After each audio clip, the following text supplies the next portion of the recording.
আসসালামু আলাইকুম, সবাই কেমন আছো? আশা করি অনেক অনেক ভালো আছো। আমাদের বাসার সামনে একটা পুকুর আছে, ওই পুকুরে কিন্তু পানি শুকিয়ে গেছে। আর পুকুরের পানি শুকালেই তো বোঝো কিছু মাছ থাকে, আর মাছ খেতে কিন্তু বক পাখি আসে। আর এটা আমি শোনার পরে এখন ওইখানে যাইতেছি যে দেখি কোনো বক পাখি পাওয়া যায় কিনা, তাহলে তোমাদের সেটা শিকার করে দেখাবো। সো এই যে আমার গান গান কিন্তু লোড করা অলরেডি। আর তোমাদের অনেকের কাছে বলে দিই যে অনেকে বলে যে ভাই লোড করে রাখেন স্প্রিং এর সময় সবে। আমার এটা কিন্তু স্প্রিং এর গান না, এটা নাইট্রো পিস্টন। এটা তোমাদের অনেকের জানা নাই। তো আর অনেকে কিন্তু ভাবে যে এটা ক্লাসিক, এসডিবি ক্লাসিক, কিন্তু না, এটা এসডিবি ক্লাসিক না, এটা হলো এসডিবি স্নাইপার। এটাও অনেকে ভুল ধারণা থাকে। তো চলো এখন দেখি এখানে কোনো পাখি আছে কিনা, যে থাকলে সেটা শিকার করব।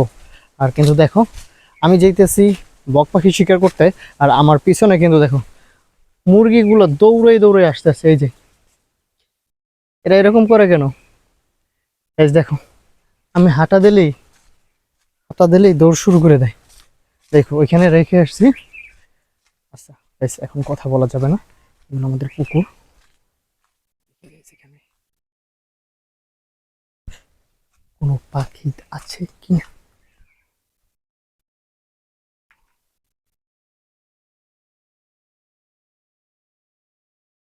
গাইস, এই হলো পুকুর। দেখো একেবারে পুকুর শুকিয়ে গেছে, কিন্তু একটাও পাখি না এসে পারলো কেমনে? এই পুকুরে কিন্তু মাছ এখনো আছে, পানি নড়তেছে, তার ভিতরে একটাও মাছ নেই। এটা কোনো কথা? মানে বক পাখি নেই? তো কপালটাই পুরা। এখানে আশেপাশে কোনো বক পাখি দেখি না। আর এই যে দেখো মুরগিগুলা কিন্তু আস্তে আস্তে দৌড়ে দৌড়ে, ওদেরকে আবার তাড়াই দিতে হবে। গাইস, শুধু শুধু আসলাম।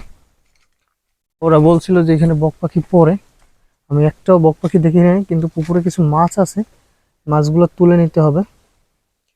আচ্ছা, ওইটা কখন তোলা যায় মাছটারে দেখবো না, এখন আপাতত বাড়ি যাই। তো এখানে আমার ব্লগ ভিডিওটা কিন্তু শেষ করতেছি। আর